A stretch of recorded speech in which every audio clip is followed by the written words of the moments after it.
இந்த Parandur airport issue வச்சு நேத்துல இருந்து ஒரே கதறல் நம்ம ஒப்பாரி முன்னேற்ற கழகத்துல. முதல்ல ஏர்போர்ட் கட்டுறதுக்கு பரந்தூரோட அந்த லேண்டு தகுதியான ஒரு இடமே கிடையாது. பரந்தூர் அது சுற்றி இருக்கிற அந்த காஞ்சிபுரம் விவசாய நிலங்கள் எல்லாம் இருக்குல்ல, இதெல்லாம் வந்து தாழ்வான பகுதியில் இருக்கிறது.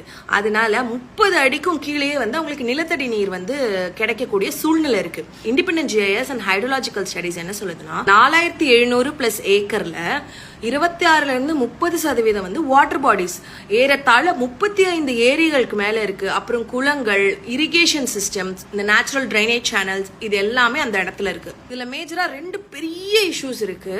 இந்த வாட்டர் பாடிஸ் மேல எல்லாம் கான்கிரீட்டை போட்டு நீங்க ரன்வேவை அமைச்சிட்டீங்க அப்படின்னா, ஒரு பெரிய வெள்ளம் வருதுன்னு வச்சுக்கோங்க, 2015ல வந்த மாதிரி ஒரு பெரிய வெள்ளம் வருதுன்னா எங்க தண்ணி வடியும், எந்த இடத்துல போய் வடியும்? அது தண்ணி வடியறதுக்கு இடமே இல்லாம கான்கிரீட்டை போட்டு நல்லா அடைச்சிட்டோம். தண்ணி வடியறதுக்கு இடம் இல்லாம ரன்வேலியே அப்படியே தேங்கி பெரிய வெள்ளமா நிக்கிறதுக்கு வாய்ப்பு நிறைய இருக்கு. அதே மாதிரி சென்னையும் இதனால பாதிக்கப்படுறதுக்கு நிறைய வாய்ப்புகள் இருக்கு. இந்த பரந்தூர் வந்து கூவம் அடையார் நதி இருக்குல்ல, அதுல கனெக்டடா இருக்கு.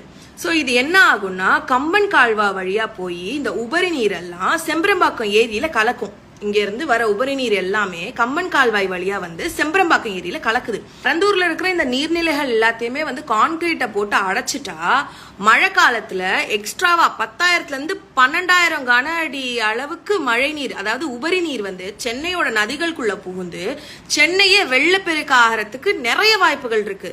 இதை விட முக்கியமான விஷயம், விவசாயிகளோட வயிற்றுலயும் வாழ்வாதாரத்திலையும் அடிச்சுதான் அங்க ஒரு ஏர்போர்ட் வரணும் அப்படின்னா, அப்படி ஒரு ஏர்போர்ட் சென்னைக்கு தேவை கிடையாது. இந்த ஏர்போர்ட்டோட ப்ராஜெக்டை வந்து கைவிட்டதுனால அந்த பரந்தூர் மக்கள் வந்து கொண்டாடுறாங்க. சிஎம் அவ்வளவு சந்தோஷப்படுறாங்க, பட்டாசு வெடிச்சு போற வரவங்களுக்கு எல்லாம் இனிப்பு கொடுத்து அவ்வளவு சந்தோஷமா இருக்காங்க. அப்படிப்பட்ட விவசாயிகளோட வயிற்றுல அடிச்சு நீங்க ஒரு ஏர்போர்ட்டை கட்டணுமா? திமுகவுக்கு விவசாயிகளை பத்தி கவலை இல்லையா? இந்த ப்ராஜெக்டை கைவிட்டது ரொம்ப ரொம்ப ரொம்ப ரொம்ப நல்ல விஷயம். ஆல்சோ மினிஸ்டர் கீர்த்தனா வந்து இந்த வாட்டர் பாடிஸ் அல்லாத விவசாயம் பண்ணாத இடங்கள் இருக்கு இல்லையா, அந்த இடங்களை வந்து நம்ம இண்டஸ்ட்ரியல் பர்பஸ்க்காக யூஸ் பண்ணிக்கலாம், வேற ஏதாவது இன்வெஸ்ட்மெண்ட் வர்றப்போ அதுக்கு நம்ம இதை யூஸ் பண்ணிப்போம் அப்படின்ற மாதிரி ஒரு அஷூரன்ஸை இன்னைக்கு கொடுத்துருக்காங்க. இந்த கவர்மெண்ட் சரியான பாதையில போயிட்டு இருக்கு, மக்கள் சந்தோஷமா இருக்கிறாங்க. அதனால திமுகவுக்கு வயிற்றெரிச்சலா இருக்கு. அதனாலதான் இந்த மாதிரி டெய்லி ஏதாச்சும் ஒரு ஒப்பாரி வச்சுக்கிட்டு இருக்காங்களே தவிர்த்து வேற ஒன்றும் கிடையாது. பரந்தூர்ல விமான நிலையம் வந்தே ஆகணும்னு இன்னைக்கு சொல்ற எல்லாருமே விவசாயிகள் மீது துளியும் அக்கறை இல்லாத ஒருத்தவங்க. இதை வந்து மக்கள் நல்லா தெளிவா புரிஞ்சுக்கணும்.